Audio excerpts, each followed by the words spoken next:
හොඳයි ආදරණීය දරුදරියනි අපි මීට ප්‍රථම පාඩම් පරිච්ඡේදයෙන් 11 වන පාඩම් ඒකකයේ දේශීය වෙළඳාම හා සම්බන්ධ විභාග ප්‍රශ්න සාකච්ඡා කරන්න පටන් ගත්තා.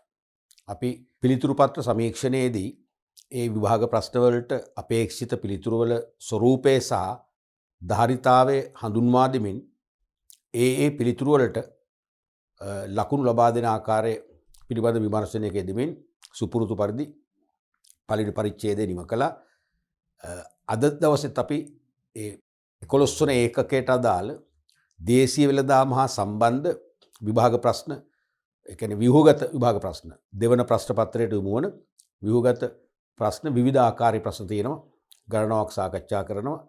අනිවාර්යයෙන් මේ සාකච්ඡාව අවසානයේදී ඔබට 11 වන ඒකකයේ එනම් වෙළඳාම ඒකකයේ දේශීය වෙළඳාම කියන කොටසට අදාළව කිසිදු චකිතයකින් තොරව, පීඩනයකින් තොරව, දැඩි විශ්වාසයෙන් යුතුව, නිවැරදිව, ඒ වගේම පරිපූර්ණ උත්තර ලියලා අවශ්‍ය සම්පූර්ණ ලකුණු ලබා ගැනීමට අවශ්‍ය පිළිතුරු ලිවීමේ තාක්ෂණය අනිවාර්යයෙන් ඔබත් නොදැනීම ලැබෙනවා ඇති. අපි බලමු මුලින්ම අද කතා කරන පළවෙනි ප්‍රශ්නය 2003 විභාග ප්‍රශ්න පත්‍රයට යොමු වෙච්ච 6 වෙනි ප්‍රශ්නේ රෝමි ලක්කම් 1. 6 වෙනි ප්‍රශ්න රෝමි ලක්කම් 1. දැන් මේ සියලුම ප්‍රශ්න අපි ගන්නේ අනාගතයට අවශ්‍ය නම් පමණයි. මම ගන්නේ. ඒක මගේ ක්‍රමයක්. සියලුම ප්‍රශ්න මම සාකච්ඡා කරන්නේ.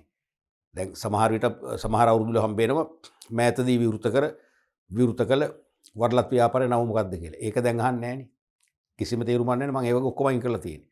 මේ කතා කරන සියලුම ප්‍රශ්න ඉදිරියේදීත් එනම් 2022 23 වර්ෂවලදී අනිවාර්ය විභාග ප්‍රශ්න වෙනවා. ඔබට මේ සාකච්ඡාව කරද්දී තේරෙයි එකම ප්‍රශ්නේ ළඟ අවුරුදු වල අහලා තියෙනවා. මේකත් වෙනි ප්‍රශ්නයක්. තේරුණානේ?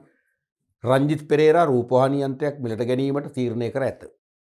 රංජිත් පෙරේරා ටෙලිවිෂන් එකක් මිලදී ගන්න තීරණය කළා තියෙනවා. ඒ සඳහා ගෙවීම් කිරීමට පහත් සඳහන් විකල්ප මාර්ග යොදා ගන්න හැකියාව තියෙනවා. ඒකට යා විකල්ප ගෙවීමේ ක්‍රම 3ක් පාවිච්චි කරන්න යනවා. එකක් අත්පිට මුදල් ගෙවීම. අත්පිට මුදල් ගෙවීම. මේ අත්පිට මුදල් ගෙවීම කියන එකත් හොඳ අර්ථකථනයක් නෙවෙයි ඉතින්. ඒකත් කියන්න එපා. මගේ ඉගැන්වීමේ එක්ස්පීරියන්ස් එකෙන් ගත්ත දේවල් නේ. අත්පිට මුදල් නෙවෙයි මේක හරියනම් ව්‍යවහාර මුදලින් ගෙවීම එන්න ඕනේ. ව්‍යවහාර මුදලින් ගෙවීම කොහොම හරි. කාසියා නෝට්ටු මගේ. අත්පිට මුදල් ගෙවනවා කියන්නේ භාණ්ඩය මිලදී ගන්න අවස්ථාවේදීම ඒ භාණ්ඩයේ හෝ සේවාවේ වටිනාකම අපි පියවන එක. ඒක ව්‍යවහාර මුදලින් වෙන්න පුළුවන්, චෙක් පතක් මගින් වෙන්න පුළුවන්, ණයපත් මගින් වෙන්න පුළුවන්, හරපත් මගින් වෙන්න පුළුවන්, වෙනත් ගෙවීමේ ක්‍රමයක් මගින් වෙන්න පුළුවන්. ඒ නිසා මේ වහර වැරදි. තේරුණාද? එහෙනම් කියන්නේ ව්‍යවහාර මුදලින් ගෙවීම. අත්පිට මුදල් ගෙවනකොට මේක එක පැති වලට යනවා. දැන් අපි ක්‍රෙඩිට් කාඩ් එකෙන් ගෙවනවානේ, දන්නවනේ. අපි ඒව සාකච්ඡා කරානේ. ක්‍රෙඩිට් කාඩ් එකෙන් ගෙවුවම ගනුදෙනුව ඉවරද නැද්ද? ඉවරයි. ඒ නිසා මේක වඩා හොඳයි ව්‍යවහාර මුදලින් ගෙවීම කියලා පේපර් එකේ එනවා නම්. නමුත් ඉතින් අපි පළපුරුද්දෙන් තේරුම් ගන්න මේ වගේ આવොත් මේ අදහස් කරන්නේ ව්‍යවහාර මුදල් කියන එක ආසියා නෝට්ටු කියන එක. එහෙම නැත්නම් කුලීපිට ගැනුම් ක්‍රමයට මෙලදී ගන්න පුළුවන්. නැත්නම් ක්‍රෙඩිට් කාඩ් මගින් ගෙවන්න පුළුවන්. ඒ ක්‍රමෙන් රංජිත් අත්වන වාසි හා වාසි එක බැගින් වෙන වෙනම දක්වන්න කියලා පැහැදිලිවම කියනවා. එක බැගින් වෙන වෙනම දක්වන්න. දැන් මේ ප්‍රශ්නේ බොහොම අහිංසක ප්‍රශ්නයක් මම කියන්නේ. ඔබ හමුවේ තියෙන අහිංසක ප්‍රශ්නයක්. සාමාන්‍යයෙන් ප්‍රශ්නය විග්‍රහ කරන්නේ නැහැනේ. ප්‍රශ්නය විශ්ලේෂණය කරමින් පිළිතුරු ලිවිය යුතු රාමුව ගැන ඔබට ඉඟි දෙන්නේ නැහැ. දැන් මේකේ ප්‍රශ්නේ විග්‍රහ කරනවා. එතනින් නොනවති පිළිතුරු ලියන්න ඕන රාමුවත් ඔබට පෙන්눔 කරනවා. පිළිතුරු ලිවීමේ රාමුව ඔබට ඉදිරිපත් කරනවා. ඒකයි මම මේක අහිංසක ප්‍රශ්නයක් කියන්නේ. ඉතින් මේ වගේ ප්‍රශ්න අහිංසක නම් ඔබත් අහිංසක නම් අනිවාර්යයෙන්ම ලකුණු 100ම ගන්න ඕනේ. මුළු ලකුණු ප්‍රමාණයම ලබා ගන්නට ඕනේ. ඊළඟට මේකෙදි මම තව දෙයක් ඔබට කියන්න ඕනේ. දැන් මේකේ වාසි අවාසි එක බැගින් කියලා දීලා තියෙනවානේ. ඒ නිසා එකක් ලියුවම ඇති. කිසිම ප්‍රශ්නයක් නැහැ. එකක් ඇති. තේරුණාද? සමහර අවුරුදු වල ඔබ දකිනවා වාසි අවාසි සඳහන් කරන්න. වාසි අවාසි දක්වන්න. එතකොට මොකද වෙන්නේ? එතකොට මම කියන්නේ අනිවාර්යයෙන්ම ඔබ දෙක බැගින්ම ලියන්න ඕනේ. මොකද සමහර අවුරුදු වල එකක් අපේක්ෂා කරනවා, සමහර අවුරුදු වල දෙකක් අපේක්ෂා කරනවා. දැන් මේකේ පැති 3ක් අහනවනේ. ඒ කාලේ 2010ට පෙර දුන්නේ ලකුණු 3 ප්‍රශ්නනේ අපිට දුන්නේ. ඒ නිසා මේකේ අනිවාර්යයෙන්ම ඈ කොටස් තුනටම ලකුණු 3යි ලැබෙන්නේ එක බැගින්. ඒ නිසා තමයි මේක මේ එක බැගින් ඉල්ලන්නේ. තේරුණාද? අපි හිතමු වැරදිලාවත් මේකේ කොටස් දෙකයි කියලා ඉල්ලුවේ. අත්පිට මුදල් ගෙවීම කුලී පිට ගැනුම් ක්‍රමයට. එහෙමනම් අනිවාර්යයෙන්ම මොකද වෙන්නේ? දෙක බැගින් ලියන්න ඕනේ. දෙක බැගින් ලියන්න ඕනේ. දැන් අද අපි ඉන්නේ 2022 විභාගයට මුහුණ දීලානේ.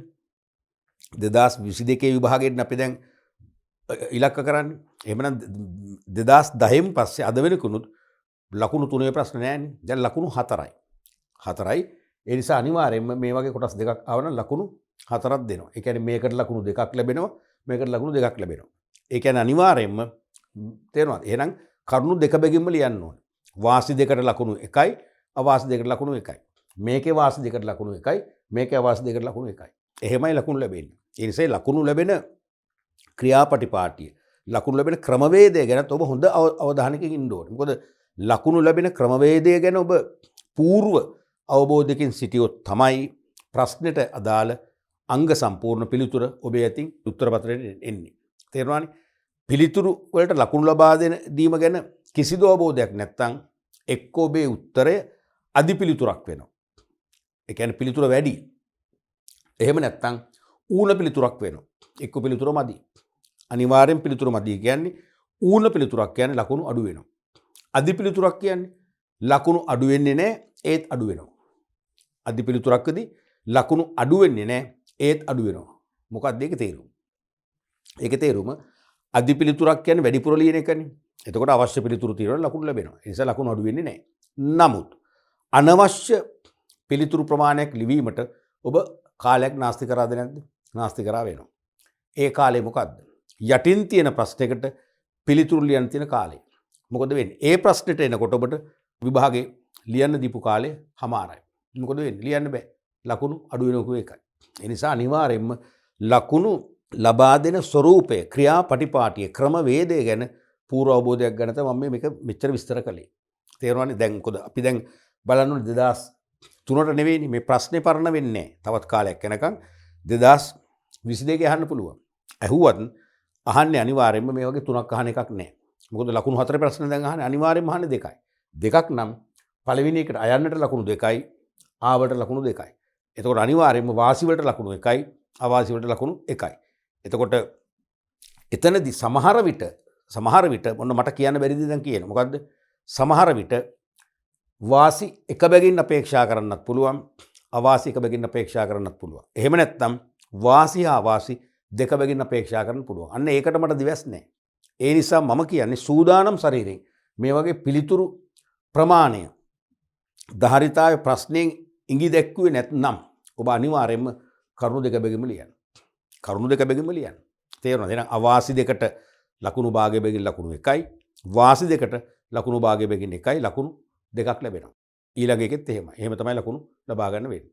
අපි හිතමු තනි ප්‍රශ්නයක් ඇහුවා කියලා. මේකට ණයපත් මගින් ගෙවීම් කරන්න අපේක්ෂා කරනවා. ඒකේ වාසි අවාසි. එතකොට අනිවාර්යයෙන්ම වාසි 4යි අවාසි 4ක් දක්වා යන්න ඕන. පැහැදිලිනේ? දැන් මේකේ කිසිම ගැටලුවක් නැහැ. මේ ප්‍රශ්නේ අහිංසකයි. ඒ කියන්නේ ප්‍රශ්නේ විශ්ලේෂණය කරන විතරක් නෙවෙයි පිළිතුරු ලියන ආකාරය ගැන අපිට කිසියම් ඉඟියක් දෙනවා. පිළිතුරු අපේක්ෂිත පිළිතුර මෙන්න මේ වගේ රාමුවක ලියන්න කියලා කියනවා. ඒ නිසා මේ ප්‍රශ්නෙට අපිට බොහොම ලේසියෙන් ප්‍රවේශ වෙන්න පුළුවන්. ඒතර අපි ලියනවා දෙපැත්තට ලියනවා වාසි අවාසි කියලා. ඊට පස්සේ හෙඩින් එකක් දානවා මුලින්ම අත්පිට. නැත්තම් අයන්න දාන්න පුළුවන්. එක්ක අත්පිට දාන්න පුළුවන්. එහෙම නැත්තම් අයන්න දැම්මත් ඒත් ප්‍රශ්නයක් නෑ. තේරෙනවද? මම හිතන්නේ වඩා හොඳ අයන්න දාන එක. දැන් ස්කීම් එක නම් එහෙම දාලා තිබුණේ නෑ. අත්පිට මුදල් ගෙවනවා කියන එකේ තේරුම කාසි හා නෝට්ටු. නැත්නම් ව්‍යවහාර මුදලින් ගෙවනවා කියලා අපි උපකල්පනය කරමු. හරිද? එහෙමනම් වාසි මොනවද? එකක් තමයි වට්ටම් ලැබෙනවා. ඒ මොහොතේම අපි මුදලින් පියවනවානේ අපිට බොහොලට වට්ටම් ලැබෙනවා. අනිත් එක තමයි ගනුදෙනු නිම වෙනවා. මොකක්ද ඒ කියන්නේ? දැන් අපි ක්‍රෙඩිට් කාඩ් එකෙන් ගෙවුවා කියන්නකෝ. ණයපතින් අද ගෙව්වට අපට වගකීමක් තියෙනවානේ. පසු වගකීමක් තියෙනවා. මාසයක් අවසානයේ මොකද වෙන්නේ? මාසික බිල්පත අපට ලැබෙනවා.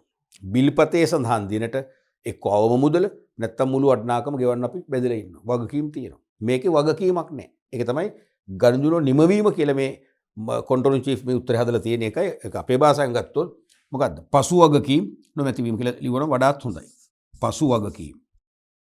පසු වගකීම් ඉතිරි නොවීම. පසු වගකීම් ඉතිරි නොවීම. පැහැදිලිනේ? ඊළඟට තවත් ඉතින් ලියත හැකි දැන් ඕනම් ඕනෑම ස්ථානයකදී ගෙවීම් කරන්න පුළුවන්. මොකද කවුරුත් ගෙවීම ප්‍රතික්ෂේප කරන්නේ නැහනේ. ඇයි ඒ? මොකද හේතුව?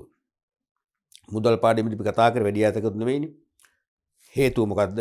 ව්‍යවහාර මුදල් වල තියෙනවා නෛතික වළංගුතාවය. ලීගල් ටෙන්ඩර්ෂිප් එක. නෛතික වළංගුතාවය කියන්නේ ව්‍යවහාර මුදලින් ගෙවීම් කරනකොට කිසිවෙකුටවත් ඒ ගෙවීම ප්‍රතික්ෂේප කරන්න බෑ, පිළිගන්න ඕනේ. චෙක්පත් ප්‍රතික්ෂේප කරන්න පුළුවන්. ක්‍රෙඩිට් කාඩ් බාර ගන්න නැහැ කියලා ප්‍රතික්ෂේප කරන්න පුළුවන්. නමුත් ව්‍යවහාර මුදල් එහෙම ප්‍රතික්ෂේප කරන්න බෑ. ඒ නිසා ඕනෑම අවස්ථාවකදී පහසුවෙන් ගෙවීම් කරන්න යොදා ගන්න පුළුවන්කම ලැබෙනවා. පැහැදිලිනේ? ඊළඟට අවාසිත් තියෙනවනේ මේකේ. මොනවද අවාසි? භාණ්ඩයේ වටිනාකම එකවර ගෙවීමට සිදුවීම. දැන් ණයපත් වලින් ගෙවනකොට අපිට හදා ගන්න පුළුවන් කොටස් වශයෙන් ගෙවන්න. එහෙම තියෙනවනේ. ණයපත් වලින් ගෙවනකොට අපිට පුළුවන් ඇග්‍රීමන්ට් එකක් ගහලා අපි තුමු ලක්ෂයක් නම් 25000ක් මුලින් ගෙවනවා. හරිද? ඊට පස්සේ තවත් 25000 කොටස් තුනකින් ගෙවන්න.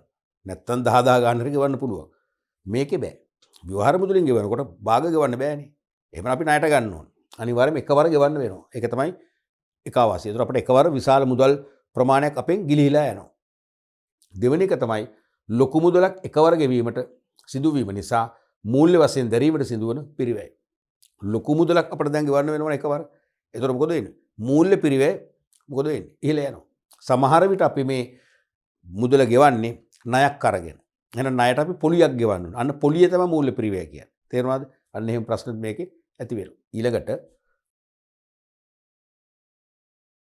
කුලී පිට. නැත්තම් ආකලි දැම්මම හරි ආයන්න. කුලී පිට. කුලී පිට කියන එක දන්නවනේ. දැන් වාරික ක්‍රම දෙකක් තියෙනවනේ. එනම් භාණ්ඩයේ වටිනාකමින් පළමුව කොටසක් ගෙවනවා. අපි කියන ඩවුන් පේමන්ට් කියලා. සාමාන්‍යයෙන් එක 3න් එකක් හෝ 4න් එකක්. තේරුණාද? ලක්ෂයක් නම් 25000ක් ගෙවන්න ඕන. ඉතුරු 75000 අපි ගෙවන්න නියමිත කාලය. අවුරුද්දෙන් පුළුවන්, 2කින් පුළුවන්, 3න් 4න් 5න් පුළුවන්. අපි ගෙවන්නේ අවුරුදු 3කින් නම් ඒ අවුරුදු 3ටම ඉතුරු 75000ට පොලිය ගණන් බලනවා. තේරෙනවද? හීනවන ශේෂ ක්‍රමෙන් නෙවෙයි. මුළු අවුරුදු 3ටම පොලිය අය කරනවා. දැන් 75000ක් ගෙවන්න තියෙනවානේ. ලක්ෂයක් නම් 25000ක් ගෙවුවා. මුල් ගෙවීම. 75000ක් තියෙනවා. 75000ට වර්ෂ 3ටම පොලිය බලනවා. එහෙම තමයි සාමාන්‍යයෙන් ඔක අය කරන්නේ. හීනවන ක්‍රමෙන් නෙවෙයි. අපි කවුරුද්දක් ගලිය වෘද්ධි 75000ක් නැහනේ. එහෙම කියලා ඊළඟ අවුරුද්දට අපි හිතමු අඩු ගන්න. එහෙම නැහැ. 75000ට පොලිය එකතු කරනවා. 75000ට පොලිය අපි හිතමු රුපියල් 20000ක් කියලා. එහෙනම් 75යි 85000 95000. 95000 බෙදෙනවා අවුරුදු 3න් නම් ගෙවන්නේ මාසිකව නම් මාස 36යි. ඒතර වෙනවා වාරිකය. අන්නේ පළවෙනි වාරිකය ගෙවූ සරින් භාණ්ඩයේ නීතිමය අයිතිය ගැනුම් කරුවාවන අපට ලැබෙනවා විලම්බීත විකුණුම් ක්‍රමයේදී. මේ ඒක නෙවෙයි කුලී පිට විකුණුම් ක්‍රමය. හයර් පර්චේසින්. මේකෙදි අවසන් වාරිකය ගෙවානිම කරන තුරුත් භාණ්ඩයේ නීතිමය අයිතිය අපට ලැබෙන්නේ. පාවිච්චි කිරීමේ භුක්තිය අපිට තියෙනවා. වාරික 35ක්ම ගෙවලා අවසන් වාරිකේ හරි මගහැරියොත් විකුණුම් කරුට බලයේ තියෙන මේ භාණ්ඩය අපෙන් අත්පත් කරගන්න. නැත්නම් අපි ඉංග්‍රීසියෙන් කියන්නේ සීස් කරනවා කියලා. සීසර් ලෙවල් අත්පත් කර ගැනීම නිලධාරීන් වල අත්පත් කරගන්න අයිතියක් තියෙනවා. ඒක තමයි මේක අවාසිය. එතකොට පළවෙනි එක තමයි සුළු ගෙවීමකින් භාණ්ඩයේ පරිභෝජනය ලබා ගැනීම. පරිභෝජන කැතයි මෙතනට කවන්නේ. ස්කීම් එක දාපු සාරාංශය නෝයි. සුළු ගෙවීමකින් භාණ්ඩේ පාවිච්චි කිරීම අයිතිය අපිට ලබා ගන්න පුළුවන්. මුළු මුදලම ගෙවන්න ඕනේ නැහැ. සුළු මුදලක් ගෙවලා භාණ්ඩේ පාවිච්චි කිරීම අයිතිය ලබා ගන්න පුළුවන් වීම වාසියක්. ලක්ෂයක් නම් ලක්ෂෙම ගෙවන්නේ නැහැනේ. මුලින් ගෙවන්නේ 4න් එකයි 25000යි. ඒක වාසියක් එතකොට. දෙවෙනි එක තමයි විශාල මුදලක් නැත්තම් ලොකු මුදලක් එකවර යෙදීමට අවශ්‍ය වෙන්නේ. විශාල මුදලක් කියන අපි ලක්ෂයක්ම අපි යෙදෙව්වොත් මොකද වෙන්නේ? කාරක ප්‍රාග්ධන ගැටලු මතුවෙන්න පුළුවන්. මූල්‍ය දුෂ්කරතා මතුවෙන්න පුළුවන්. මේක ඒක වෙන්නේ නැහැ. වාසි දෙකක්. අවාසි මොනවද? මුදල් ගෙවා අවසන් වනතුරු භාණ්ඩයේ අයිතිය නම් ලැබෙන්නේ නැහැ. ඒ කියන්නේ කෙලින්ම අවසන් වාරිකය මේ කියන්නේ. මුදල් ගෙවා කියන එක තේරුම අවසන් වාරිකය මේ කියන්නේ. එහෙම ලිව්වොත් හරියි. අවසන් වාරිකය. අවසන් වාරිකය. අවසන් වාරිකය ගෙවා අවසන් වනතුරු භාණ්ඩේ පාවිච්චි කරන්න පුළුවන් නීතිමය අයිතියක් නැහැ. අවාසිය. දෙවෙනි එක තමයි අධික පොලියක් ගෙවන්නට සිදුවීම. මං කියවනේ හීනවන ක්‍රමයක් නෙවෙයිනේ. දැන් අපි හිතමු ලක්ෂයක භාණ්ඩයක් අපි 25000 මුලින් ගෙවුවා. 75000යි. ඒකට පොලිය එකතු කරා. අපි හිතමු ඒකට පොලියක් එකතු කරනවා යම් ප්‍රමාණයක්. ඒතර පළවෙනි අවුරුද්දේ ගෙවුවා කියන්නකෝ. ගෙවුවම ඒ ප්‍රාග්ධනින් කොටසක් ගෙවෙනවනේ. එහෙනම් ඊළඟ අවුරුද්දේ පොලිය අඩු වෙන්න එපා. එහෙම අඩු වෙන්නේ නැහැ. 75000ටම අවුරුදු 3ම අය කරනවා. ඒකයි වැඩි පොලියක්, විශාල පොලියක් ගෙවන සිදුවීම මේකේ අවාසිය. ඉතින් අපිට එකවර මුදලක් හිර කරන්න බැරි නම් ඉතින් එකම වාසාගත ක්‍රමයක් මේක තමයි. වෙන කරන්න දෙයක් නැහැ. ටෙලිවිෂන් එකක් කියන්නකෝ ගෙදරට. ගෙදරට රූපවාහිනිය අපි අරගෙන රූපවාහිනිය අපි නරඹනවා. පාවිච්චි කරන ගමන් ගෙවන්නේ. කමක් නැහැ සල්ලි නැත්තම්. නේ? සල්ලි තියෙනවා නම් මේ ක්‍රමය අනිවාර්යයෙන්ම අවාසිදායකයි. පැහැදිලිනේ? රයිට්. ඊළඟට ණයපත්. අපි මුදල් පාඩමේදී විස්තරාත්මකව කතා කරා. නිරන්තරයෙන්ම පේපර් එකේ අහනවා ණයපත් වල වාසිය අවාසිය. ඒකෙන් කරුත් බන්නේ එකවර මුදල් ගෙවීමට අවශ්‍ය නොවීම.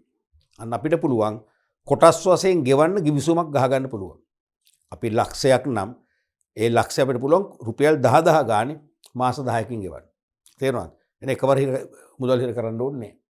අනිත් එක තමයි නිශ්චිත කාලයක් දක්වා පොලිය අය කරන්නේ නැහැ. අපි ක්‍රෙඩිට් කාඩ් එකෙන් පේමන්ට් එක කරාම අපිට දෙනවන්නේ දින 45ක්, සමහර වෙලාවට දින 60ක්. ප්ලැටිනම් කාඩ් කියන සුවිශේෂී ව්‍යාපාරික ණයපතේ මාස 3ක්ම ලැබෙනවා. 3ක් යනකම් පොලියක් අය වෙන්නේ නැහැ. 3 අවසන් වෙලත් අපි ඒක සෙටල් කරේ නැත්තම්, පේවුවේ නැත්තම් තමයි පොලියක් ගෙවන්න වෙන්නේ. පැහැදිලිනේ? ඊළඟට අවාසිත් තියෙන නෝකේ. එකක් තමයි નિયમિત කාලය තුල මුදල් නොගෙවුවොත් අධික පොලියක් ගෙවීමට සිදු වෙනවා. දින 45ද 60ද 90ද ඒ નિયમિત කාලේ නිම වෙන්න පෙර අපි ඒ ගෙවිය යුතු ප්‍රමාණය ගෙවන්න ඕන. ගෙවුවේ නැත්තම් අනිවාර්යයෙන්ම ඊටාම ඉහළ පොලියක් ගෙවන්න වෙනවා. මම ඔය ණයපත් පාඩම කරද්දි කිව්වා එක්තරා කෙනෙක් ගැන යා ක්‍රෙඩිට් කාඩ් එකෙන් ගෙවලා හිර වුණා. අන්තිමට යා ටික ටික සල්ලි දානවා. දානකොට කැපෙන්නේ පොලිය. ඒ තරම් විශාල පොලියක් ඇඩ් වෙලා ඒකට. තේරුණාද? අනිත් එක තමයි අනුමත ණය සීමාව දක්වා පමණක් ගෙවිය හැකි වීම. ඒ කියන්නේ දැන් ණයපතෙන් අපට ගනුදෙනු කරන්න ණයපත නිකුත් කළ මූල්‍ය ආයතනයේ අවසර දීලා තියෙන්නේ ලක්ෂ 2ක් දක්වා නම් ලක්ෂ 2කින් එහා ගෙවන්න බෑ. ලක්ෂ 3ක් නම් අපි මේ ගන්න යන බහණ්ඩේ එහෙනම් අපේ ක්‍රෙඩිට් කාඩ් එකෙන් සම්පූර්ණ කරන්න බෑ. ඒකත් අවාසියක්. පැහැදිලිනේ? ඔන්න වගේ වාසි එකකට ලකුණු භාගය බෙගෙන් දීලා තියෙනවා ලකුණු 1මාරක්. ඇයි? ක්‍රම 3ක්නේ. ක්‍රම 3ේම වාසි 3යි ඉල්ලන්නේ. ලකුණු 1මාරයි. ඒ වගේම අවාසිත් ඒ වගේම 3ක් තියෙනවා. අවාසි වලටත් ලකුණු භාගය බෙගෙන් ලකුණු 1මාරයි මුළු ලකුණු 3ක් දීලා තියෙනවා. මතකනේ? නමුත් 2022 හෝ 23 දී මේ ප්‍රශ්නෙම යොමු වීමේ හැකියාව තියෙනවා. යොමු වුණොත් කියලා ලැබෙන ලකුණු 4ක් ලැබෙනවා. එහෙනම් අනිවාර්යයෙන්ම අපි කරුණු දෙක බැගින් ලියන්නට ඕනේ. පැහැදිලිනේ? අපි ඊළඟ ප්‍රශ්නට යමු. 2004 විභාග ප්‍රශ්න පත්‍රයේ දීමු වෙච්ච ප්‍රශ්නය. 5 වෙනි ප්‍රශ්නේ රෝමි ලක්කන් 3. 5 වෙනි ප්‍රශ්නේ රෝමි ලක්කන් 3. තොගවෙලෙන්දාගේ කාර්යයන් කෙටියෙන් පැහැදිලි කරන්න. තොගවෙලෙන්දාගේ කාර්යයන් කෙටියෙන් පැහැදිලි කරන්න. ඒතර මේක සම්පූර්ණ ප්‍රශ්නයක්. සාමාන්‍යයෙන් දැන් මේ 2004 නේ. දැන් නම් මේක සම්පූර්ණ ප්‍රශ්නයක් දෙන්නේ නැහැ. මේක දෙන්නේ අනිවාර්යයෙන්ම රෝමි ලක්කමක අයන්නක් හෝ ආකොටස වශයෙන් තමයි දෙන්නේ. එහෙම වුණොත් ලකුණු 2යි ලැබෙන්නේ. අනිවාර්යයෙන්ම කරුණු 4ක් ලියන්න ඕනේ. මම මේ කියන්නේ අදට 2022ට හෝ 23ට කරුණු 4ක්ම ලියන්න ඕනේ. ලකුණු භාගයෙන් ලකුණු 2ක් ලැබෙනවා. සමහර විට අපිට නැහැ කියන්න බෑනේ. මේ වගේ තනි ප්‍රශ්නයක් ආවොත් අනිවාර්යයෙන්ම කරුණු 4ක් ලියන්න. එතකොට ලකුණු 4ක්ම ලැබෙනවා ඇති. 4ක්ම ලැබෙනවා ඇති. බොහෝ විට ලැබෙන්නේ ප්‍රශ්නයක් කොටසක්. එතකොට ඒත් අපි 4ක් ලියන්න ඕනේ. ලකුණු භාගයෙන් ලකුණු 2යි. දැන් මේකේ තනි ප්‍රශ්නයක් නිසා කරුණු 3ට ලකුණු 1 බැගින් ලකුණු 3ක්ම ලැබුණා. මේකේ තව ගැටලුවක් තියෙනවා. මොකද්ද? පැහැදිලි කරන්න. මතකයිනේ? පැහැදිලි කරන්න කිව්වම අනිවාර්යයෙන්ම කෙටි පැහැදිලි කිරීමක් කරන්න ඕනේ. මේ දරුවනේ ප්‍රධාන පාලක පරීක්ෂකතුමා ගුරුවරුන්ගේ පහසුව තකා ලබා දෙන පිළිතුරු වල ඉඟි නෙමෙයි තියෙන්නේ ඇත්තටම. මේ පිළිතුරුම නෙමෙයිනේ. මේවයි සාරාංශයක් තියෙන්නේ. ඉතින් ඔබ ටිකක් මේක විස්තර කරලා ලියන්න පුළුවන් වෙන්නට ඕන. ඡේද ගණන් නෙවෙයි පේලියකින්, පේලි එකමාරකින්, උපරිම පේලි දෙකකින් වගේ කෙටි පැහැදිලි කිරීමක් කරොත් තමයි සම්පූර්ණ ලකුණු ලැබෙන්නේ. දැන් මේ හොඳ වෙලාවට මේ අවුරුද්ද බෙහෙමුනේ නැහැ. මේ අවුරුද්දේ දැන් අපි මේ අවුරුද්දේ මමත් මාකින් කරානේ. මේ අවුරුද්දේ අපිට එහෙම විශේෂයෙන් ඒගොල්ලන්ගේ හඳුන්වා දීමේ දේශනයේදී කිව්වෙත් නැහැ. මාකින් ස්කීම් එක සංශෝධනය කරලා කිව්වෙත් නැහැ. පොයින්ට් එකකට අපි ලකුණු දුන්නා. නමුත් සමහර අවුරුදු වල මෙතන ගහලම තියෙනවා කරුණු පමණක් නම් ලකුණු එකමාරයි පැහැදිලි කිරීම තියෙන ලකුණු 3යි. එහෙම නැත්නම් ස්කීම් එකේ print කරලා නැත්නම් අර ආරම්භක දේශනයේදී ඒ කියන්නේ උපදේශක රැස්වීමේදී අනිවාර්යයෙන්ම කියනවා මොකද ප්‍රශ්න අපිට විග්‍රහ කරලා දෙනවනේ. මේකෙන් අදහස් කරන්නේ මේකයි. මේකට මේ වගේ ලකුණු දෙන්න ඕනේ. මේ වගේ උත්තර ඕන කියලා. ඒකෙදි උපදෙස් දෙනවා. මේක පැහැදිලි කරේ නැත්නම් ලකුණු සම්පූර්ණයෙන්ම දෙන්න එපා කියලා කියනවා. දැන් මේකෙදි හොඳ වෙලාවට ඒ අවාසි වුණේ නැහැ. ඒ නිසා අපි නිතරම අවාසිය ගැන හිතමුකෝ. අර විචක්ෂණ සංකල්පය අනුව පැහැදිලි කළ යුතුයි කියලා මතෙම ඉන්න. හරිද? අපි උන එකක් දෙකක් මම පැහැදිලි කරන්නම්කෝ. තොගවෙල්ලෙන්දගේ කාර්යන් කෙටින් පැහැදිලි කරන්න. භාණ්ඩ ගබඩා කිරීම. පැහැදිලි නෑනේ. නේ? පැහැදිලි නෑනේ. භාණ්ඩ ගබඩා කිරීම. කාගේද? කොහෙද? විස්තරයක් නෑ. ඒ නිසා අපි මෙන්න මේක ඕන මේක පොයින්ට් එකක් වශයෙන් ලියලා මෙතන අපිට මේක යටතේනේ. මේක යටතේ අපිට ලියන්න පුළුවන්. නිෂ්පාදකයා වෙනුවෙන් නිෂ්පාදකයා නිපදවන භාණ්ඩ නිෂ්පාදකයා වෙනුවෙන් තොගවෙලෙන්දා විසින් ගබඩා කරනු ලැබේ. අන්නේ වෙණි අදහසක්. තේරෙනවද? තාම කෙටියෙන්. නිෂ්පාදකයා නිපදවන භාණ්ඩ ඔහු වෙනුවෙන් තොගවෙලෙන්දාගේ ගබඩාවල රැස් කර තබයි. එතකොට ඒක නිෂ්පාදකයට ලැබෙන ප්‍රධානම වාසියක්. මොකද්ද වාසිය? නිෂ්පාදකයාට ගබඩා ඉදි කරන්න ඕනේ නැහැ. නිෂ්පාදකයාට ගබඩා පවත්වාගෙන යන්න උවමනාවක් ඇති වෙන්නේ නැහැ. පැහැදිලිනේ? right. දෙවෙනි එක තමයි භාණ්ඩ එකලස් කිරීම හා වර්ග කිරීම. එතකොට සමහර විට නිෂ්පාදකයා ඒ භාණ්ඩේ මූලික කොටස් තමයි නිපදවන්නේ. ඒ මූලික කොටස් එකට එකතු කරන්න. නැත්නම් assemble කරන්න. තියෙන ඒක තොගවෙලෙන්ද කරනවා. තේරුණාද? සමහර විට නිෂ්පාදකයා භාණ්ඩ නිපදවනවා. ඒක අපි දුන් sizes 3කට ප්‍රමාණ 3කට වර්ග කරන්න ඕනේ. ඒ වර්ග කිරීම කරන්නේ කවුද? තොගවෙලෙන්ද. තේරුණාද? එහෙම නැත්නම් නිෂ්පාදකයා නිපදවනවා. ඒ නිෂ්පාදිතයට අවශ්‍ය ඇසුරුම පැකින් එක හදන්නේ කවුද? තොගවෙලෙන්ද. අන්න ඒ වගේ සේවා මේ කියන්නේ. ඉතින් මේක දැන් මේක විස්තර කරොත් එහෙම කොහොමද ලියන්නේ? පැහැදිලි කරන්න කියන එක ගත්තොත් නිෂ්පාදකයා විසින් භාණ්ඩයක මූලික කොටස් නිපදවන අතර එම කොටස් නියමිත පිළිවෙලකට එකලස් කිරීම තොගවෙලෙන්ද අතින් සිදුවේ. අන්න ඒ වගේ පැහැදිලි කිරීමක් කරන්නට ඕන. අනික භාණ්ඩ ප්‍රවාහනය කිරීම. ඒකත් පැහැදිලි නෑනේ. ඉතින් අපි ඒක පැහැදිලි කරන්න ඕන හරිනම් නිෂ්පාදකයාගේ නිමවුම් නිෂ්පාදකයාගේ අවශ්‍යතාවය මත අවශ්‍ය ගමනාන්ත වෙත ප්‍රවාහනය කර දීම. කවුද? තොගවෙලෙන්ද. නිෂ්පාදකයාගේ අවශ්‍යතාව මත. එයා කියනවා මට මේ භාණ්ඩ ඉන්දියාවට ප්‍රවාහනය කරන්න ඕන. සිංගප්පූරුවට යවන්න ඕන. යාපනයට යවන්න ඕන. එයාගේ අවශ්‍යතාවය මත එයා නම් කරන ගමනාන්ත වෙත ප්‍රවාහනය කර දීම තොගවෙලෙන්ද කරනවා. ඊළඟ එක තමයි භාණ්ඩවල මිල සටහන් කිරීම. සමහර විට නිෂ්පාදකයා නිපදවනක විතරයි කරන්නේ. තේරුණාද? එතකොට තොගවෙලෙන්ද භාණ්ඩ අත්පත් කරගෙන ගබඩා කරනවා. ගබඩා කරාම තොගවෙලෙන්ද තමයි තීරණය කරන්නේ භාණ්ඩ වලින් කොච්චරක් යාපනයට යනවද? කොච්චරක් කතරගමට යනවද? කොච්චරක් මඩකලපුවට යනවද? කොච්චරක් අම්පාරයට යනවද? කොච්චරක් හෝමාගමට යනවද? මොකද හේතුව භාණ්ඩ ප්‍රවාහන පිරිවැය ඉහළ යනවනේ. ඈතට ප්‍රවාහනය කරන්න ප්‍රවාහන පිරිවැය ඉහළ යනවා. ප්‍රවාහන පිරිවැය ඉහළ යනකොට කොළඹ හෝ ඒ අවට නැත්තම් බස්නාහිර පළාත තුල භාණ්ඩයකට අය කරන මිල නෙවෙයි උතුරු පළාතේ තියෙන. එහෙම නැත්තම් උතුරු මැද පළාතේ තියෙන. නැත්තම් නැගෙනහිර පළාතේ තියෙන. තේරෙනවද? දැන් නිදසුනක් වශයෙන් අපි ගත්තොත් ඉන්ධන ලීටරයක් කොළඹ නැත්තම් බස්නාහිර පළාතේදී රුපියල් 150ක් නම් ඕක 155ක් විතර වෙනවා යාපනයට යනකොට. මොකද ප්‍රවාහන විදුලි සලකලා. අන්න ඒ නිසා ඒ තොගවෙලෙන්දට නිදහස දීලා තියෙනවා. නැත්තම් තොගවෙලෙන්දට එක්ක නිදහස නැත්තම් වගකීම. දෙකෙන් එකක්නේ. එක්ක නිදහස දීලා තියෙනවා. නැත්තම් වගකීමක් පවර්ලා තියෙනවා. ඒ ප්‍රවාහනය කරන දුර ප්‍රමාණය අනුව ඒ අදාළ ප්‍රදේශ වලට වන භාණ්ඩ වලට මිලක් ආදේශ කරන්න. එහෙනම් මිල සටහන් කරන්නේ කවුද? තොගවෙලෙන්ද. එහෙනම් ඒක පැහැදිලි කරොත් එහෙම කොහොමද ලියන්න තියෙන්නේ? භාණ්ඩ ප්‍රවාහනය කරන දුර ප්‍රමාණය අනුව ඒ ප්‍රදේශ වලට යවන භාණ්ඩ සඳහා මිල නිෂ්පාදකය වෙනුවෙන් සටහන් කිරීම. කියන අදහස ලියුණා නම් හොඳටම ඇති. ගලපලා ලස්සනට.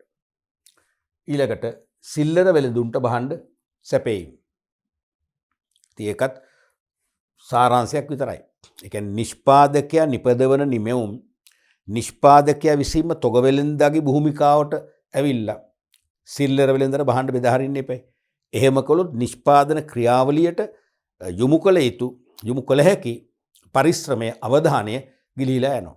ඒතර නිමීමේ ගුණත්වය බාල වෙන්න පුළුවන්. තේරෙනවද?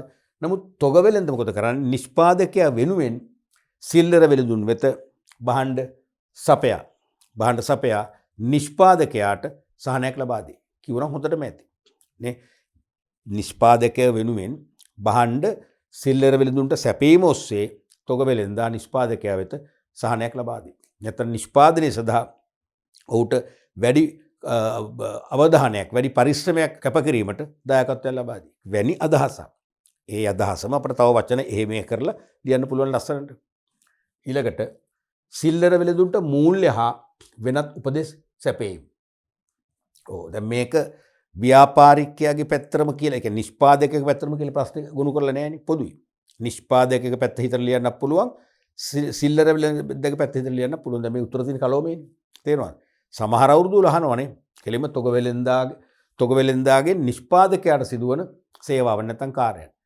නැත්නම් තොග වෙළඳාගෙන් සිල්ලර වෙළඳාට සිදුවන කාර්යය. දැන් මේකේ ගැටලුවක් නැහැ. මේක හයිබ්‍රිඩ් දෙමුහුම් ප්‍රශ්නයක්. දෙපැත්තටම ලියන්න පුළුවන්. එහෙනම් මේක දැන් මේ කතා කරපු ඔක්කොම අපි ලිව්වේ නිෂ්පාදකයේ පැත්තනේ.